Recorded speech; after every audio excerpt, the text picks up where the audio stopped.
Thank you, Dr. Jitendra sir, for accepting the invite and coming to Aspire 32 to guide us about the PhD program, which is in a lot of popularity now, even in dentistry. And I'm sure you are the best person to guide all of us because of your experience of doing PhD in AIMS. Thank you for coming on Aspire 32 once again, sir. Thank you, Suresh. Sir, obviously, the first question for everyone which comes in mind when they think of doing a PhD is they think it is more like the dissertation, what they do in the MDS entrance exam. What exactly is the PhD when compared to what is the major difference, sir? See, if you see, it's a good question. If you compare MDS exam, MDS program and PhD, it's an entirely different thing. In MDS, we mainly focus on a small study. Actually, it's a thesis writing or the dissertation, PG dissertation. It's a part of academic curriculum. Uh, it's a part of academic curriculum to achieve the MDS degree. So a full-fledged emphasis in India, as far as India is concerned, full-fledged emphasis is not given to the research. Many a time I have seen a student, they just take it as a guaranteed, like whatever we do is okay, fine. But ideally, dissertation or the thesis is original work, which has to be done honestly, and it should be main objective. It should be original. It should be original idea. Doesn't matter if it's a prospective, retrospective, cross-sectional, whatever it is, and it should add something to the existing literature, which is not there in the existing literature. In that way, if you see the PhD thesis or dissertation or MDS, doesn't matter. Both add significant latest development to the existing literature. The extent of adding information as far as the MDS thesis is concerned is little bit small compared to the PhD. PhD is not an academic. You can say like MDS is a more of research oriented program in which we learn a lot about the research methodology, start part, and the study what we are doing. See, these days, earlier when I joined AIMS as a PhD scholar, there was one entrance exam, and it consists of uh, 30 marks of MCQ questions and 70 marks of and 50 marks of short answer question. I personally believe that was not the best way to judge the acumen of any candidate as far as the research methodology or the knowledge of stat is concerned. So these days, many of the universities, they are coming with exams which are 100% oriented toward the research methodology and stats. It can be, most of the time they are conducting this exam along with the main entrance exam. Or many a time I have seen few universities, what they do, they take the student, and after 6 months of, they provide extensive training to the candidate about research methodology and biostat, and then they conduct the exam. So that I think is the best way. Many of the universities like IITs have also started. Few of the IITs, they give 2 attempts. If the candidate is not able to clear it, then they say, sorry, you are not fit for this program. So research methodology and stat is a most important parameters for a beginner to start the this PhD program or doctorate of philosophy. This goes for like, is there any specific duration of the research, or do you have a limited time in which you have to finish it? See, there are two types of PhD program. One is part time, another is full time. So I'm giving you an example in between so that this will make little bit easier for others to understand. Like AIMS, all the AIMS, they are basically providing full-fledged PhD program. So a student has to enroll. They have been allotted one guide and co-guides depending upon their topic and the field of their research, and they have to be in the campus, and they have to conduct the study. They can't do anything else. But unlike AIMS, IIT, most of the IITs, they have full-time as well as part-time. And the benefit of IIT is that you can switch from one platform to other platform.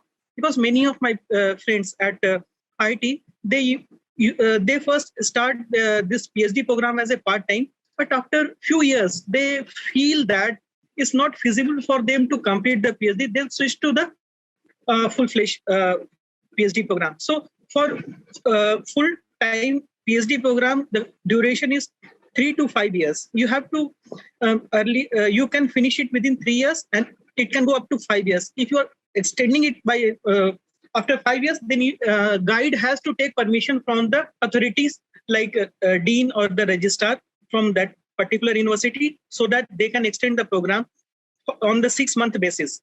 Ideally, it should be extended by 2 more terms, like 1 year, and not more than that. But in genuine cases, it can be extended depending upon the permission from the higher authorities. As far as the part-time is concerned, it's like 5 to 7 years or 6 to 8 years. It varies from universities to universities. So keep it simple, 5 to 7 years or 8 years. I feel that it's always better if you have running like private practice or you are attached with some other work, start it with like a part-time. And if the flexibility is there, try to complete the major work as a part-time, then switch it to the full-time program for 1.5 years or 2 years and complete it at the earliest. Sir, you already mentioned that there is an exam, there is some classes. What exactly is the timeline consists of? Like, what do you do for this? When somebody says 5 to 7 years, you think, because see, everybody finishes the MDS thesis in a matter of 3 1 years. year and 2 years. So when somebody says, because I myself have enrolled in the PhD, but sometimes, I fail to understand what are you supposed to do in 5 to 7 years of the time frame. See, I'm giving you a very simple example of mine, what I have gone through, because I don't know what others are doing, because I have seen few of my friends at IT also, they have also struggled a lot. See, PhD is something like you are trying to explore something which has been not explored widely, or you can say it has been not explored at all. See, my topic was under mentorship of Dr. Kavanda, I was trying to get biochemical surface modification. I was trying to modify the titanium surface for soft tissue integration. I'm sure that we all are dental students, so we must understand. We can understand all these terms. So I was trying to modify the surface, the titanium surface, grade 5 titanium surface, so that there is a attachment of soft tissue. A lot of work has been done for osseointegration, but there are very limited, or you can say hardly any study has been done on this particular aspect. So there was no fixed criteria what exactly we are trying to do. So first thing was I have to write the proposal, because within 6 months you have to submit the proposal, like to the protocol to the university, like MDS program. So things were not very clear what exactly we are planning to do. So because it was an interdisciplinary approach, so we have to involve pathologists also, biomedical. We have to look for engineers who are specialized in biomedical engineering at IIT also. Then we have to look for the infrastructure, like various testing machines which are available in and around Delhi, or you can say NCR area, National Capital Region of Delhi. So if all the things are available, then you have to go and personally ask the supervisor or the in charge about the permission, like you are planning to do this, and if the facilities are available or not. So all these things has to be done at the earliest, because you have to submit the protocol within 6 months. Once everything has been sorted out from your side, then you have to send the official letter from AIIMS to those institutes. Then you have to decide how much your study is going to cost. So that is a separate big thing which I'm going to discuss in next part of this. So you have to estimate how much your study is going to cost and how you are going to compensate for all those study, and from where you are going to get the funds. So once these things has been sorted out, then you will start the study. So if things are not clear, then you will start your study on trial and error method. Like in this literature, one thing has been mentioned that you have to use HCl and H2SO4, that a mixture of this, for surface modification of titanium alloy. A particular concentration, suppose X percentage, you have to use weight by weight or volume by volume to get the desired property of that particular titanium alloy. You will try that one. Thing is, once you do the experiment and try to test it, how much hydroxyl group has been attached to that particular disc. In literature, suppose it's mentioned 10% you will get, but you are getting 1% or 2%.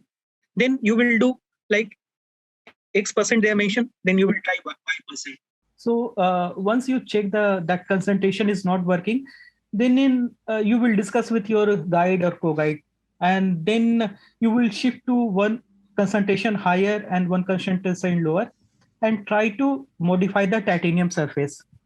And again, you will do all those testing, and then again, you will test the material if you have achieved the desired concentration of hydroxyl group.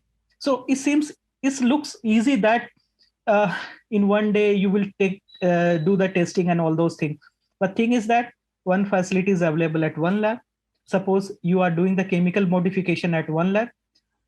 Some 20 kilometers far, you have to go and do that testing for. You have to use another machine to test the concentration of hydroxyl group. Problem is not only this. If you go to second lab, that machine is on rotation basis.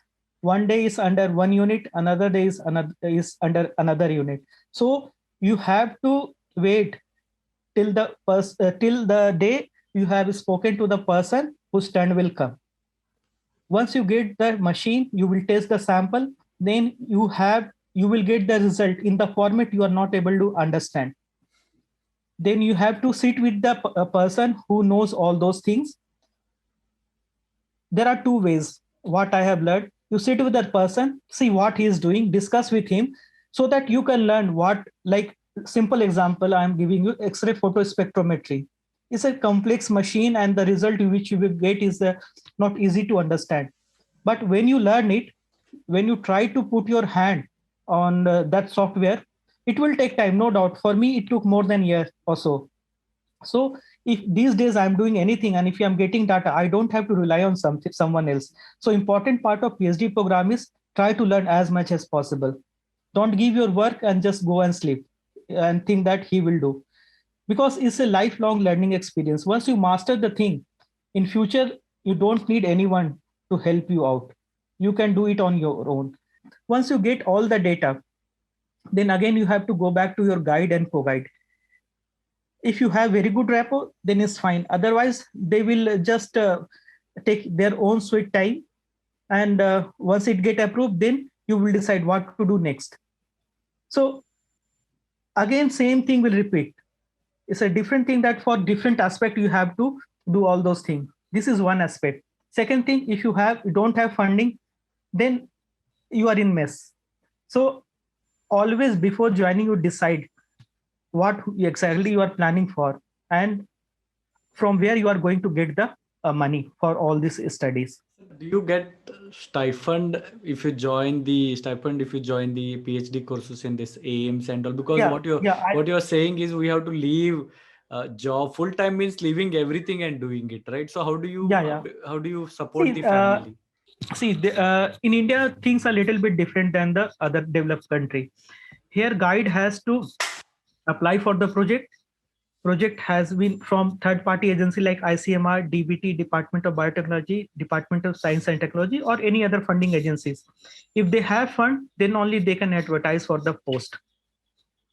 So once they advertise for the post, the students will apply. And once they got selected, their stipend or the salary start from the day one. So they don't have to wait for that. But many a times what happened, things were not clear. Student used to join. Then the guide used to tell you, write the project. And once it get approved, then you will get the salary. By the meantime, they get the student fellowship from that particular university or the college. So the student fellowship is to support partly to the student, and it's not a full-fledged. You can't compare it to the full-fledged salary. And if you don't have salary and the funds for research work, I used to suggest a student don't join it, because it's going to be a mess, and you will be under tremendous pressure. First thing, from day one, you have to put the money in your research area, because you are going to you are going to study something, or you're going to explore some arena which has been not explored. You never know how things will move on. So it's always better to have funding for your research work as well as your salary, then only join. For my case, there was some miscommunication. So initial for 6 months, I have to depend on AIIMS fellowship. That time it was mere 15,000. And after 6 months, I got the project. So things were easier little bit after once I got the project, but my project was a little bit complicated one, and it project amount was little means on the lower side. So again, I have to struggle a lot, and I would like to thank my co-guides at IIT and Department of Pathology. They have supported me in a lot of ways. So whatever I did, credit goes to them. I was the person who just completed, means I was doing the research work, but they were the person who has guided me and motivated me to do all those things. So it's always better to have the uh, funding from agencies so that you can support yourself as well as your study. Listening to you, I can feel how much it must be difficult, and the duration. But why do PhD? Like, why did you get this thought that I have to do PhD? Because you are already an author. We have read your books. You were an orthodontist. Why again you decided for a PhD? What came in your mind which pushed you towards doing this PhD in such a eminent institute? We as a student always dream about when we are plus 2 student, we always dream about like doing MBBS, not PDS. It's a sad part of our profession, we can say. By if we don't able to get MBBS seat, we console ourselves that BDS is also okay. See, my story is not different. It's the same for most of the students who used to prepare for PMT. I always used to think I have to do in the best way at the best possible institute. So when I got selected for BDS, I was not able to make myself in the list of AIPG, All India. Sorry, it's about undergraduate exam. I was not able to make my name in that, even though I got selected in BHU and all those things. But due to some issues, like my rank was little bit below, so I have to console myself. So it's okay. I have to do it. Manipal is also a very good university, and I am proud of it. And once I completed, I was like that I will do best in the dentistry. So I appeared for entrance exam. I got some 46 or 47. I'm not very sure in AIPG for dental exam. My dream was Nair Hospital Dental College, oral surgery department. Unfortunately, again I missed that. So I have spoken to my dad. Dad was against oral surgery. Don't do it. Yeah, but yeah, why oral surgery? So why people have so much passion towards oral surgery? I don't because know. when I no passion reason for this, when I was a BDS student, when I was doing internship, I used to go to oral that OT, operation Okay. theater, when cases were posted. Most of my batchmate used to sit at OPD, and I used to take permission from Dr. KM Kariappa. He was HOD that time, and he was like, "Okay, come." So, and my dad is my dad is a general surgeon and orthopedic surgeon. So Okay. whenever I am at home, I used to see the surgeries. So, and he was a government doctor also. So Thursday 4 to 6 he used to do the postmortem for medical legal cases. So that also I used to go and see.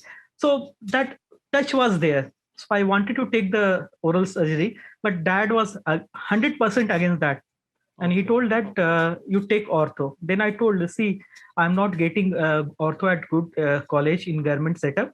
So he was like, you are getting good at good rank at Manipal, you continue there. So I joined MCOTS Mangalore, and Dr. Subraya Mogra was my guide, and he taught me a lot of things, not only about the subject as well as how to be a good person.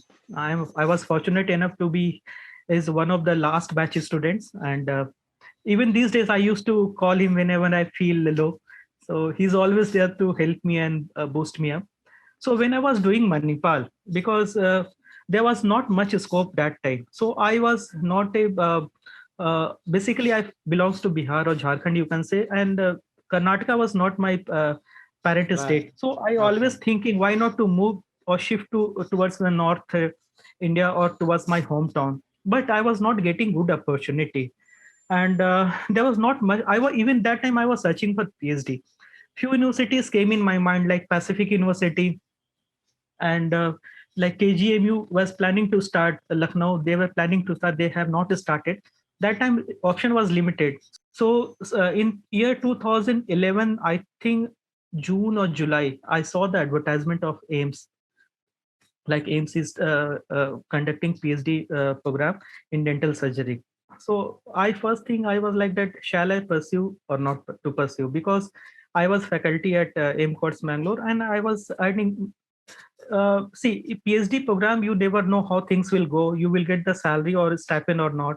So this post AIMCOTS Mangalore, I was working as assistant professor. There was regular flow of money as a salary. So first thing I like, why not to ask wife? She was pursuing MDS in prosthodontics from Ennapur University, Mangalore. So I discussed with her like these things are in my mind. Shall I pursue or not? Because if you are in relation, it's better always to discuss, because you can't take a decision on your own. Then she was like that. If you think it's a worth, you can proceed. And then I spoken to my dad and mom about these things. So they told me, like, if you want to pursue and if you have a genuine reason to pursue it, yeah, so go ahead. So I appeared for that, and with God grace, I was the only person who cleared the written exam. And I think after 3-4 days there was departmental assessment. I cleared that one also. And when uh, I was returning back, I was on the train to Mangalore. I got the news that I got selected for the same. So thing was that I wanted to do the best from the good university. AIMS is always a dream institute for everyone. So I was getting the opportunity.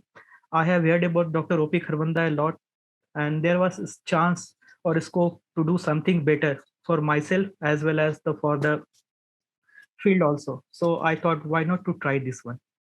That's really inspiring, sir. But I want to know that, of course, when somebody plans to do PhD, because you're stressing so much on the finance is one aspect which you already discussed, but then the guide, co-guide, can you list down few things a student, because I don't know whether at every places you are allowed to select the guide or they allot you. But if somebody gets an option of selecting a guide, what may be the 5 points to think before selecting someone as your guide or co-guide? See, in India, it's very difficult to choose the guide or co-guide. Many universities they just advertise. We have PhD programs. Just for example, I am saying that PhD program in orthodontics at ABC University. You will appear for that, and they will allot the guide. So it's many times difficult to select on your own who is going to be your guide or co-guide. See, in that case, I must say that first you do some basic homework. You just ask PG student about the guide. You search it on. You suppose it's it's a endodontics. You ask the faculty, not of that university, other university. You ask PG students of that particular department how the guide is, how helpful he is. Because if he's not helpful, again, it's going to be a big problem for you. First, then see what all facilities are available and at that particular department or that particular university. Suppose it's it's a XYZ university, just go to the incubation zone. It's basically they have all the important machine and all the gadgets, and just speak to the person who is in charge of that, maybe technician or like any professor who is in charge of that incubation center. Just speak to them. Just try to find it out what all infrastructure wise facility they have. Also inquire about the other facilities in the nearby area which is within your reach. Also inquire about the other faculty member, like senior most faculty member, like other professor or associate professor or reader available at that particular department and their area of interest. So these things will help you in selecting the topic as well as taking the guidance from other people, knowledgeable person from that department. And if you have all the required facility in nearby areas, So it will be easy for you to go there and get your work done easily. Otherwise, suppose your facility is not available at one place and you have to travel to 124 kilometers or 150 kilometers, is going to be a waste of time for you. Even though your study is good, but it will waste a lot of your time, effort, and money. So it is advisable to try to get the topic which can be finished in that particular location, and the area should have all the required infrastructure and the facilities. Many time I have seen for during PG time from Bangalore, many students had to go to Bangalore. So that is different thing. They used to go for 1 or 2 days, try to get their work done. PhD is not like that, because you are trying to explore an area which is not very clearly known to any of us. So at each point of time, you have to do a lot of research. Like many a time you have to test the material. If that facility is not there, each and every point of time you have to go to that particular area. So don't get excited like you are going to do the PhD. First, look at all the issues, small issues, which is going to affect you in a bigger way. Try to find out the answer. Then only get yourself enrolled. Otherwise, you are putting your hand in the fire. That looks really scary when you say that. See, But I'm sure. I'm not scaring anyone, because I have gone through all those phases. Okay. It was a good and bad, you can say, both type of mixed experience. So I don't want anyone to be go through that bad experience. Okay. Experiences should be good as far as academic and research are concerned. It should not be bad, because if you get bad experience or very bad experience, it will demotivate you. Once you get demotivated, you will not give your 100%. So this, sir, I have one question, because there are people who are from clinical branch, there are people who are from non-clinical branch, there are undergraduate students. Do you think everybody can do PhD, or it should be only restricted to the masters, or maybe undergraduate student can also think of, if that is possible? Earlier I used to think that PhD is only, you can do the PhD only after masters. But like at AIMS, if you are now, they have not they have discontinued the PhD program. But when I have filled the form, the requirement was you should be MDS in orthodontics or MDS at least to fill the form for PhD program. Now, a few years back, I have seen the same prospectus, AIMS PhD prospectus. So, see, if you want to pursue the PhD in pharmac, the requirement is MBBS, BDS, and other sciences also. So, see, PhD is like it's a not like you have to do it in your field. If you do want to experience the challenge, you can take it in the pharma, and in the pharma you can explore the dental aspect, like sustained release of various medication for periodontal problems. You can develop the gel, or you can microspherule, you can develop, which can release the particular medicament in a controlled way. So many things can be taken. And IIM Bangalore also, Indian Institute of Science, they have in the PhD program, the eligibility is BDS can also apply. So it's not like that only after MDS you can, but more like AIMS, they have the like in dental, they have this criteria, like only MDS can fill the form. Even you can see that if you look at the prospectus or the information brochure of various universities in developed countries, BDS can apply, but only thing is you have their criteria is very rigorous. You have to send the research proposal first. They will ask research proposal from your side. It should be like 10 pages or 15 pages. It's a something like your research protocol which you used to submit at the end of 6 months.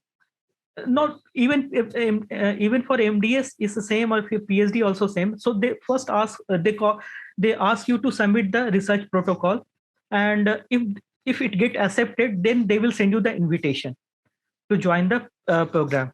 So each country has their, or each university has their own protocol. In India, BDS can also think about the PhD if he thinks that research is going to benefit him, and if he can spend more of the time on the research, he can take this. And believe me, it's a very enjoying.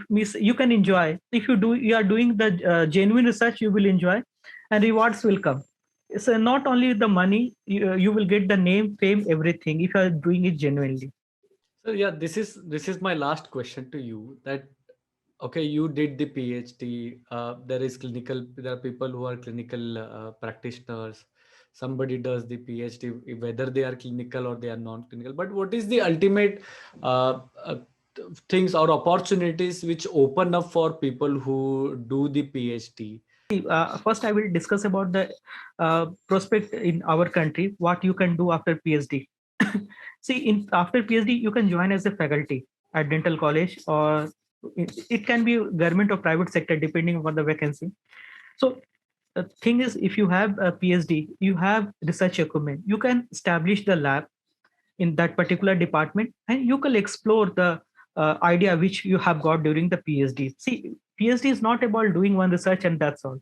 See, during PhD, I have explored various arenas which were not directly or indirectly linked to my study.